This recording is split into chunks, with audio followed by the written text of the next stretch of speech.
Ya, langsung. Langsung saja kesimpulan dari makalah.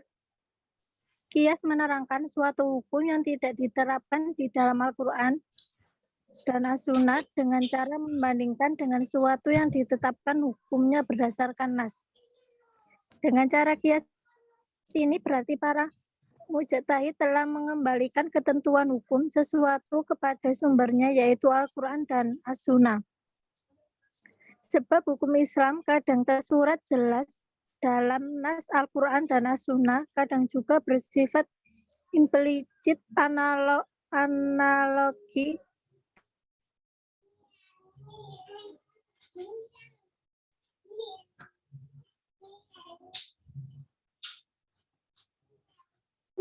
bahwa kias dapat dijadikan salah satu dalil atau dasar hujah dalam menetapkan hukum ajaran Islam. Mereka itu barulah melakukan kias apabila ada kejadian atau peristiwa tetapi tidak diperoleh satu nas pun yang dapat.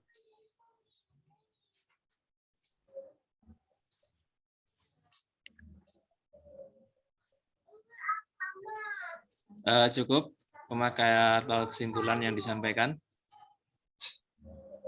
Iya Pak, sudah. Baik. Ya, sebelumnya saya ucapkan terima kasih kepada pemakalah yang sudah menyampaikan kesimpulan dari makalah yang disampaikan. Baik, sekarang mungkin saya akan memberikan masukan dari makalah yang sudah disampaikan tadi ya. Ya, bisa dilihat ini adalah makalah yang sudah ditulis.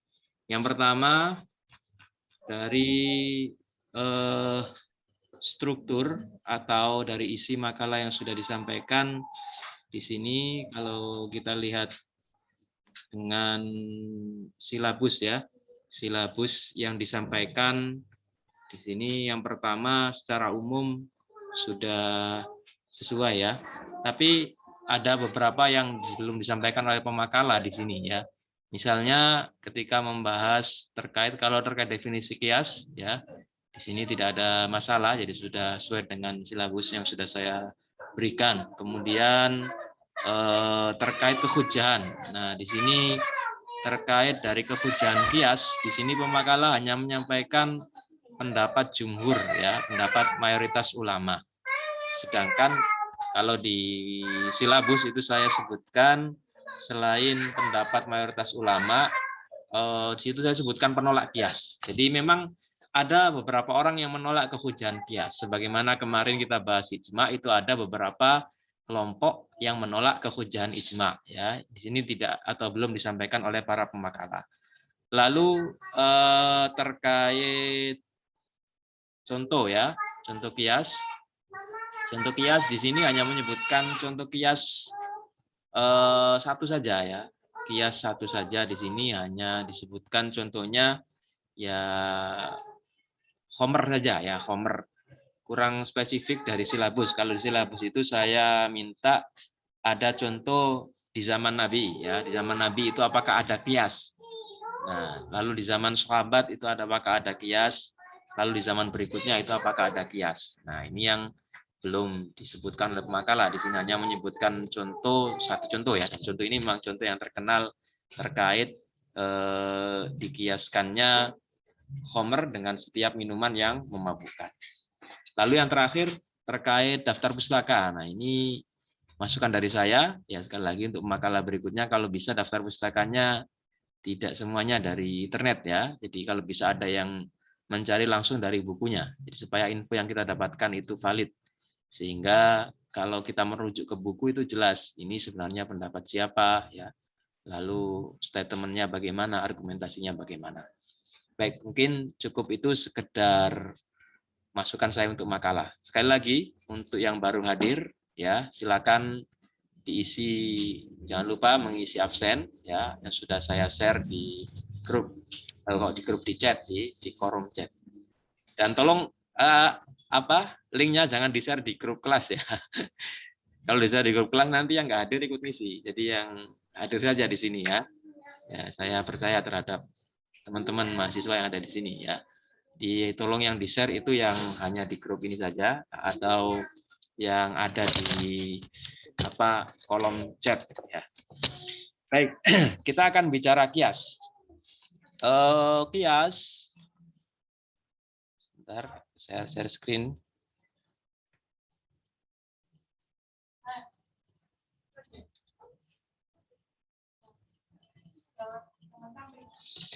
Jadi kias ini merupakan salah satu dalil yang dikategorikan muttafaq alaiha ya, dalil yang disepakati kehujahannya oleh para ulama ya.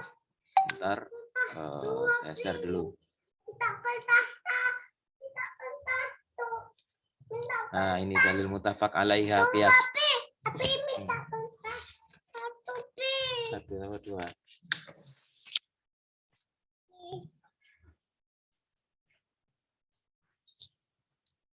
Baik, kias. Jadi kita bicara tentang kias. Kias ini adalah salah satu dalil yang muttafaq alaiha. Muttafaq alaiha itu artinya dalil yang disepakati kehujahannya oleh para ulama. Ya, sekali lagi yang dimaksud disepakati kehujahannya ini adalah yang disepakati oleh para ulama dari 4 mazhab ya, dari para ulama dari a'immah al-madzahib al-arba'ah. Ya, mulai dari mazhab Hanafi, Maliki, Syafi'i, dan Hambali. Nah, ini kehujahan kias. Tadi sudah dibahas oleh pemakalah ya terkait pendapat para ulama mengenai kias. Nah, kita bahas pertama pengertian. Ya, tadi juga sudah disampaikan oleh pemakalah. Jadi kias itu definisinya adalah ilhaqu waqi'atin la nassu ala hukmiha biwaqi'atin warada nassun bihukmiha fil hukmin ladzi warada bihin nassu litasawil waqi'atain fi illati hadzal hukmi. Ini definisinya cukup panjang ya. Jadi ini qiyas itu ada beberapa unsur dari definisi. Ilhaqu, penganalogian ya. Menganalogikan itu artinya menyamakan, waqi'atin la nassu ala hukmiyah, suatu masalah yang tidak ada nas dari hukumnya. Kita pahami dulu pertama apa itu nas. Nas itu adalah sudah saya jelaskan beberapa kali ya. Nas itu adalah teks dalil. Jadi yang dimaksud dengan teks dalil di sini adalah dalil dari Al-Qur'an dan dalil dari As-Sunnah. Sebentar.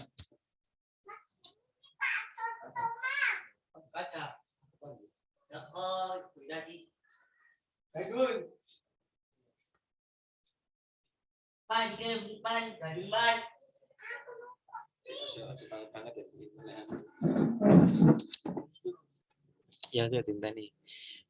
Baik, saya lanjutkan ya, mohon maaf. Jadi qiyas itu adalah menyamakan sesuatu yang tidak ada hukumnya. Contoh yang dicontohkan dari pemakalah tadi, misalnya tentang hukum minuman yang memabukkan selain khamr. Di khamr itu definisinya adalah minuman-minuman yang terbuat dari kurma dan anggur, ya itu khamr. Minuman memabukkan yang terbuat dari kurma dan anggur, ya. Tapi atau kebanyakan jadi orang Arab ya pakai kurma waktu itu. Namun di Al-Qur'an itu tidak disebutkan definisi atau hukum dari misalnya toa. Ya, tahu toa ya.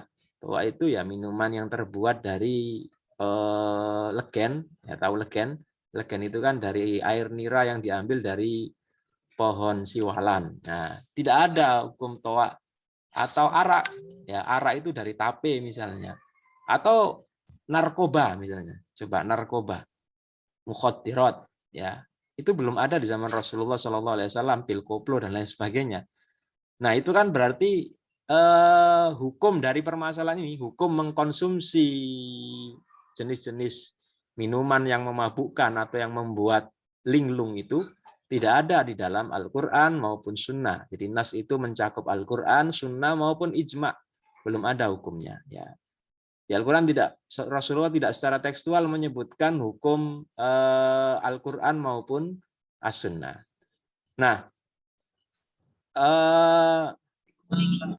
jadi itu pertama ya, menyamakan masalah-masalah yang tidak ada hukumnya ini dengan apa? Biwaqi'atin waradana sun bihukmiha, dengan masalah yang sudah ada nasnya, sudah ada teks hukumnya, seperti disamakan dengan khomer. Fil hukmil ladzi warada bihin nas. Disamakan apanya? Nah, ini yang penting, disamakan hukumnya. Ya, disamakan hukumnya. Ya, dalam hukum yang dikandung tadi. Dalam hukum yang dikandung nas tadi. Jadi yang dikandung nas itu hukumnya apa? Nah, saya ingin interaksi. Apa hukumnya minum khamr? Halal atau haram? Haram. Ya, haram. Tentu saja ya. Dalilnya jelas. Apa dalilnya? Ya, kita tahu hukumnya khamr haram ya. Dalilnya apa? Innamal khamru wal maisiru wal ansab wal azlamu rijsum. Nah, itu tadi ada yang mau bicara. Rijsum min amali syaitan fajtanibu. Ya, ada kata fajtanibu. Hindarilah, jauhilah khamr. Nah, ini nas yang menunjukkan bahwa khamr itu haram. Lalu karena ada kesamaan antara khamr dan toa misalnya. Sama-sama kalau diminum bikin mabuk. Atau narkoba. Sama-sama ketika diminum membuat linglung, ya, membuat mabuk dan lain sebagainya. Nah, disamakan hukumnya. Khamr tadi ada hukumnya haram, sedangkan toa belum ada, tapi ada kesamaan, ya. Jadi disamakan hukumnya itu bukan sekedar sama, tapi karena ada kesamaan apa? Litasawil waqi'atain fi illati hadzal hukmi. Karena ada persamaan illat hukum antara kedua peristiwa. Nah, illat itu apa? Nanti kita bahas ya. Yang jelas illat itu secara ringkas sifat yang ada dalam suatu peristiwa atau suatu perbuatan yang menyebabkan dia diharamkan atau yang menyebabkan dia dihukumi dengan hukum tertentu. Contohnya khamr tadi. Khamr itu haram, ilahnya sebabnya karena dia memabukkan. Nah, lalu yang kedua, kehujan kias. Tadi makalah disebutkan, di makalah yang saya baca tadi disebutkan tentang kehujan kias itu menurut mayoritas ulama bisa dijadikan hujjah. Nah, tapi ada sekelompok kecil ya, sekali lagi ini yang saya singgung di makalah bahwa memang mayoritas ulama menjadikan kias ini sebagai hujjah. Seluruh atau 4 mazhab mulai dari Hanafi, Maliki, Syafi'i dan Hambali itu sepakat kias bisa dijadikan sebagai hujjah. Tapi ada segelintir golongan yang tidak menjadikannya sebagai hujjah. Misalnya ada An-Nadham. Kalau nggak salah An-Nadham ini dari kelompok Mu'tazilah. Dhahiri. Nah, ini yang paling keras penentangannya terhadap kehujan kias dari ulama dari mazhab Dhahiri ini. Jadi Dhahiri ini para mazhab yang mereka hanya berpegang kepada dhahir nas. Dhahir itu ya sesuatu yang nampak dari nas itu saja. Ya, bahkan mereka menentang kehujan kias salah satunya karena kias itu ya menyamakan atau keluar dari teks, keluar dari nas. Salah satu pendapat yang unik ya mazhab Dhahiri. Ya mungkin nanti teman-teman ketika mendengar pendapat ini pun juga terheran-heran kok ada pendapat seperti ini ya. Contohnya Rasulullah menjelaskan bahwa di salah satu hadis ciri-ciri perempuan yang dilamar ya itu ketika mau itu apa yang disebutkan di hadis itu. Ketika ada seorang laki-laki melamar perempuan lalu indikasi kalau perempuan itu mau apa yang disebutkan di hadis. Ada yang mau jawab? Diam saja ataukah malah bilang, yes, saya dilamar, seperti itu? Diam saja ya. Ada yang ingin berkomentar? Mana ini? Ketika dilamar lalu setuju, itu biasanya yang di hadis ya, saya bicara di hadis, bukan fakta yang ada di lapangan kita. Itu bilang, yes, saya dilamar, alhamdulillah akhirnya aku dapat jodoh. Seperti itu, atau diam yang disebutkan di hadis Nabi itu. Diam ya. Idnuha sukutuha. Izinnya perempuan itu indikatornya adalah diam. Nah, dari mazhab Dhahiri nanti bisa dicek ya sumbernya. Mereka mengatakan bahwa bukti kalau perempuan itu setuju ya diam. Bahkan ya kalau itu bukti satu-satunya menurut mereka karena hadisnya bilang idnuha sukutuha, izinnya orang perempuan itu kalau diam. Bahkan anehnya menurut mazhab ini, seandainya dilamar, kemudian perempuannya mau, tanya bapaknya, mau nggak kamu dilamar dia? Lalu bilang, Mau Pak, mau, alhamdulillah selama ini penantian saya akhirnya terjawab doa-doa saya. Nah, kalau bilang seperti itu malah menurut madzhab Dhahiri itu menunjukkan ketidaksetujuan atau tidak sah kesetujuannya. Nah, ini kan aneh. Nah, ini madzhab Dhahiri memang mereka disebut Dhahiri karena hanya melihat dhahir nas saja. Jadi mereka menolak kehujahan qiyas. Nah, kita lanjut saja. Dalilnya ya. Ini dalil dari mayoritas ulama, mungkin karena waktunya yang singkat, kita bahas satu dalil saja ya. Di sini, kalau yang di makalah tadi, kalau tidak salah, dalil yang kedua ya, fakta biru ya ulil absor, ya, lakukan iktibar, ambillah pelajaran. Nah, ambil pelajaran itu kan mengambil peristiwa dari peristiwa yang sudah berlalu, mengambil hikmah dari peristiwa yang sudah berlalu. Tapi kalau dalil dari Al-Quran yang lain, misalnya ini, ya ayyuhalladzina amanu athi'ullaha wa athi'ur rasula wa ulil amri minkum fa in tanaza'tum fi syai'in farudduhu ilallahi war rasul. Ya, kita cukupkan sampai di sini dalilnya. Dalilnya ada pada kata farudduhu ilallahi war rasul, kembalikan permasalahan itu kepada Allah dan Rasulnya. Nah, ini para ulama mengatakan ini dalil dari qiyas. Kenapa? Karena kalau menemukan permasalahan, ya pertama atiullah wa atiur rasul. Selesaikan permasalahan itu dengan atiullah. Atiullah ini representasi dari Al-Qur'an, ya, apa yang tertulis secara tekstual dalam Al-Qur'an. Wa atiur rasul, dan apa yang tertulis dalam sunnah. Lalu yang ketiga wa ulil amri minkum, dan ulil amri. Fa in tanaza'tum. Nah, kalau terjadi perselisihan, kita menemukan permasalahan yang kita tidak tahu hukumnya, farudduhu ilallahi war rasul, kembalikan terhadap hukum Allah dan hukum Rasul. Nah, itu kan disuruh mengembalikan. Mengembalikan itu berarti artinya disuruh menyamakan sesuatu yang sudah ada hukumnya, ya, atau perkara yang belum ada hukumnya tadi diperintahkan untuk menyamakan dengan perkara yang sudah ada hukumnya, yang tertulis hukumnya, ya, yang tertulis hukumnya. Jadi seperti itu ya.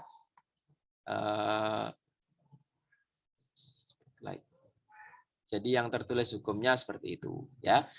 Kemudian dari dalil berikutnya ya, dari Al-Qur'an, ada surat Al-Hasyr tadi sudah dibahas makalah ya. Lalu surat Yasin ini juga kurang lebih maknanya sama ya, hanya memperkuat dalil yang tadi. Lalu sunnah ya, as-sunnah.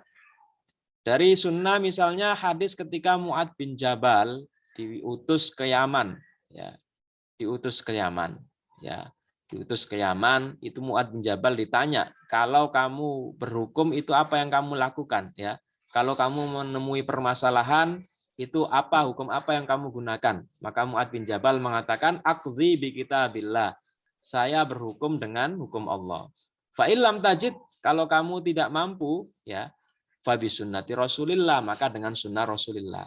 Fa illam tajid, kalau kamu tidak mampu juga, ajtahidu ra'yi wala alu, saya akan melakukan ijtihad dengan pendapatku wala alu, dan saya tidak akan melakukan penyimpangan. Nah, dalilnya apa? Dari hadis Mu'adz tadi diambil kesimpulan bahwa qiyas itu dalilnya adalah tadi ajtahidu ra'yi, saya berijtihad. Nah, meskipun ini masih umum. Nah, ijtihad itu salah satu bentuknya adalah qiyas. Lalu lebih spesifik lagi, lebih rinci lagi, ada dalil qiyas itu berasal dari apa yang dilakukan Rasulullah. Dari Rasulullah SAW pun melakukan qiyas, ya, melakukan qiyas. Contoh kasus badal haji. Nah, badal haji itu ada pernah salah seorang sahabat yang datang kepada Rasulullah SAW. Ya. Dia sebentar. Dia bertanya pada Rasulullah SAW, wahai Rasulullah, saya ini punya ibu, ya, saya punya ibu. Kemudian ibu saya ini pernah bernazar bahwa dia akan melakukan ibadah haji, ya. Dia bernazar bahwa dia akan melakukan ibadah haji. Kemudian sebelum berhaji, ya, ibu saya ini meninggal, wahai Rasulullah. Ya, ibu saya meninggal, wahai Rasulullah.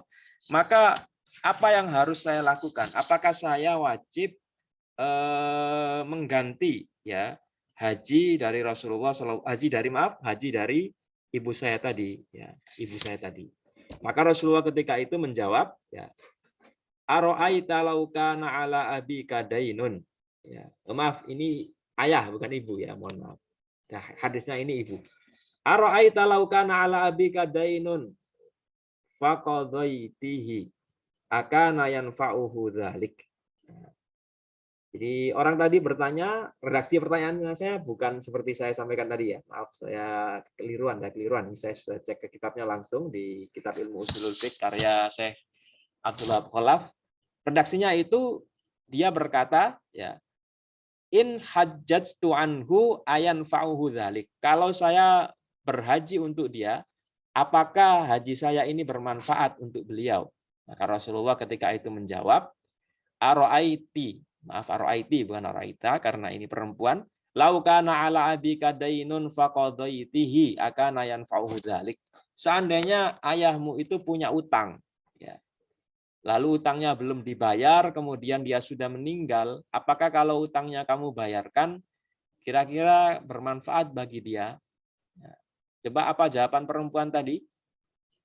Kalau ditanya seperti itu, kita ditanya seperti itu, ada saudara atau kerabat kita yang meninggal, lalu kita bayarkan hutangnya, kira-kira hutangnya lunas atau bermanfaat bagi dia atau tidak? Nah, ada yang mau jawab? Oh, tidak ada yang merespon ya. Silakan. Kira-kira hutangnya tadi bermanfaat bagi si mayat atau tidak kalau disauri hutangnya oleh orang yang masih hidup? Bermanfaat. Ya, bermanfaat ya, bermanfaat tentu saja ya. Sangat jelas sekali. Nah, maka Rasulullah mengatakan, jawaban perempuan tadi juga seperti itu. Naam, ya Rasulullah tentu saja. Maka Rasulullah mengatakan, faqala laha fadainullahi ahaqqu bil qada. Bahwa hutang Allah itu lebih lebih berhak untuk dibayar. Maksudnya hutang Allah itu haji tadi, badal haji tadi sudah bernadar ya, sudah bernadar bahwa dia akan melakukan ibadah haji. Nah, baik. Kemudian dalil yang kedua, kasus hukum mencium istri ketika puasa. Ya, mohon maaf ini bahasan tentang puasa ya. Jadi di sini pernah ditanya pada Rasulullah Shallallahu Alaihi Wasallam, wahai Rasulullah, ya Umar, ya yang bertanya Umar bin Khattab. Umar bertanya pada Rasulullah, anku belatis shaimi min ghairi inzal. Ada orang, mohon maaf, mencium istrinya ghairi inzal, tapi tanpa mengeluarkan inzal di situ mengeluarkan, mohon maaf, mengeluarkan mani. Ya. Maksudnya tidak sampai keluar maninya. Itu bagaimana hukumnya? Maka Rasulullah mengatakan tidak menjawab langsung hukumnya boleh atau tidak. Ya, Rasulullah hanya mengatakan aro'aita lauta madmadta minal ma'i wa anta shaimun. Sekarang begini, kalau kamu sedang puasa kemudian berkumur-kumur untuk wudu, ya, itu bagaimana? Apakah puasamu akan batal? Maka Umar mengatakan la ba'sa bidzalik. Ya, tidak apa-apa Rasulullah kalau hanya berkumur-kumur tidak sampai airnya ditelan. Maka Rasulullah kemudian mengatakan famah ya ai iktafi bihada. Ya, pokoknya seperti itu berarti ya. Rasulullah tidak mengatakan batal atau tidak. Tapi Rasulullah di situ mencoba melatih Umar ya untuk melakukan kias hukum. Dalam artian Rasulullah tidak mengatakan salah jelas hukumnya orang ini yang mencium istri ketika puasa, ya tentu saja tidak sampai tadi ya, tidak sampai inzal itu hukumnya batal atau tidak.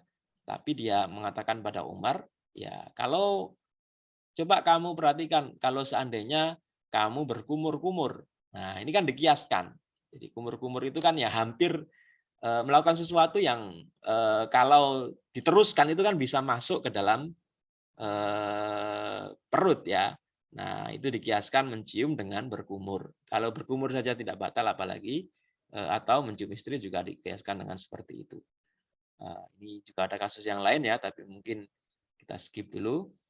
Nah, jadi pertama kasus batal haji tadi, jadi batal haji dikiaskan dengan hutang, ya itu dikiaskan dengan hutang. Lalu praktek para sahabat, ya baik.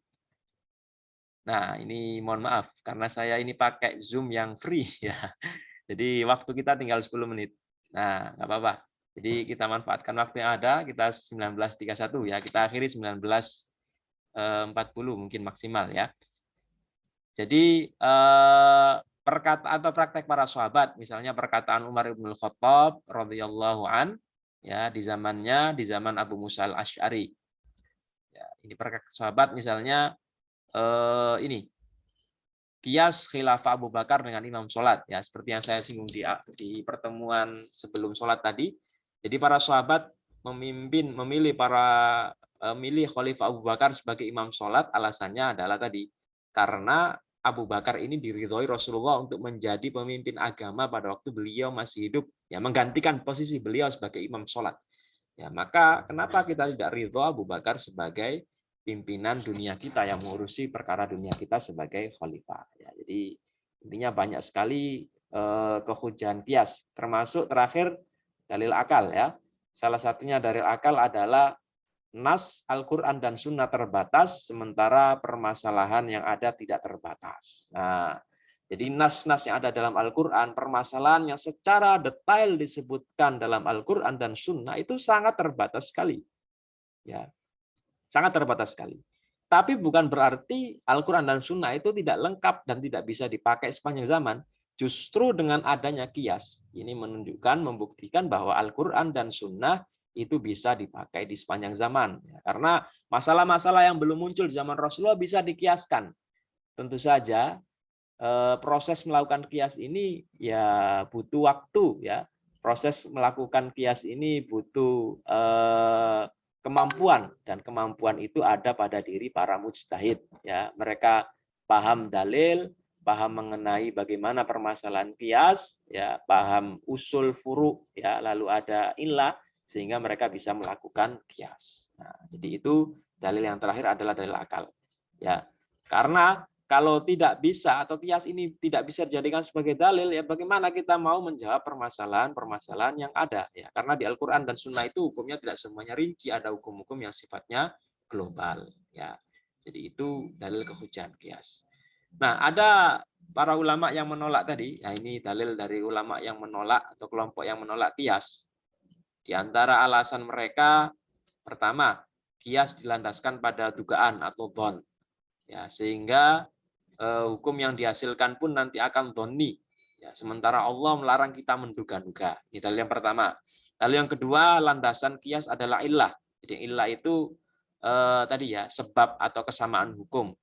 Sebab dihukuminya sesuatu. Sehingga kalau alasannya illah, maka sangat mungkin saja sekali nanti akan terjadi perselisihan di kalangan para ulama, di kalangan perbedaan para ulama. Sementara hukum syar'i tidak mungkin kontradiktif. Lalu yang terakhir, dalil mereka adalah para sahabat banyak mencela pemuja akal. Baik,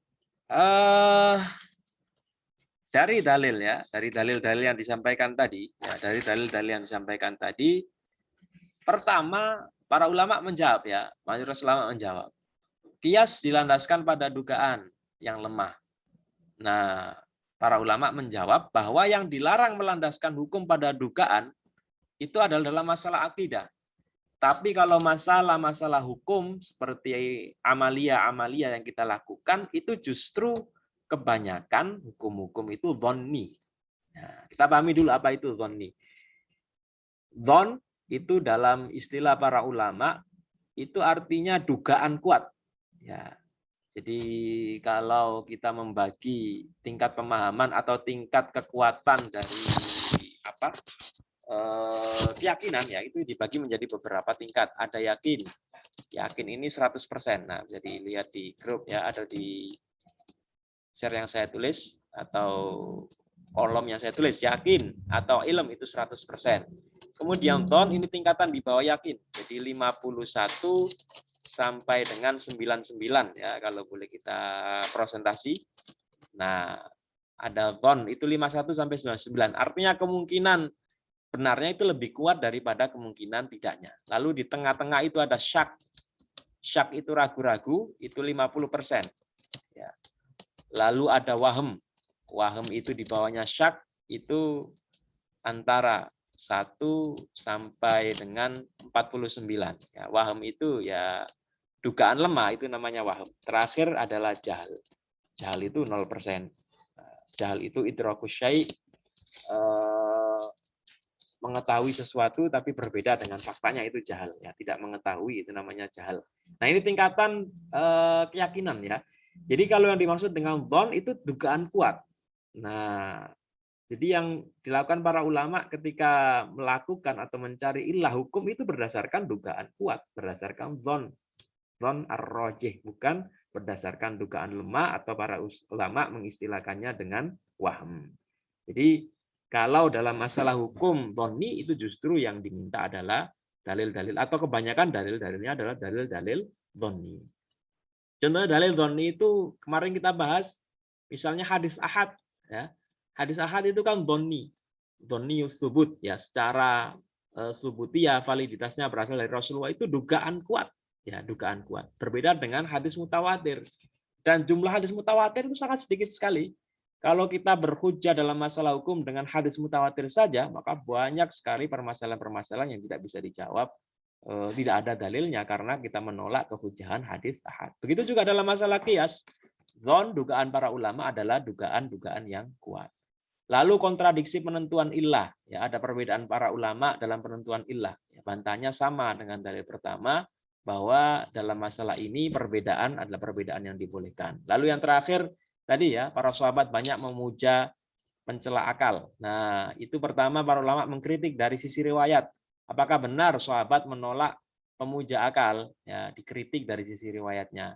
Itu jangan-jangan riwayatnya lemah.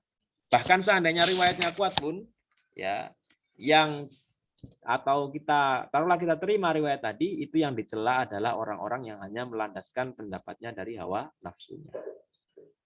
Baik, sebenarnya masih banyak yang ingin kita bahas ya. Kita belum membahas permasalahan-permasalahan yang lain, seperti misalnya rukun kias ya, rukun kias, kemudian contoh-contoh kias kita belum bahas. Tapi sekali lagi karena waktunya terbatas, jadi mungkin kita cukupkan sampai di sini ya pertemuan kita. Jadi sekali lagi jangan lupa diisi absennya, ya, absennya jangan lupa diisi. Kemudian nanti ya jangan lupa diisi absennya ya supaya bukti kehadiran kita. Baik, sebelum saya akhiri, ada yang ingin ditanyakan? Ini masih ada waktu sekitar 2 menit. Cukup?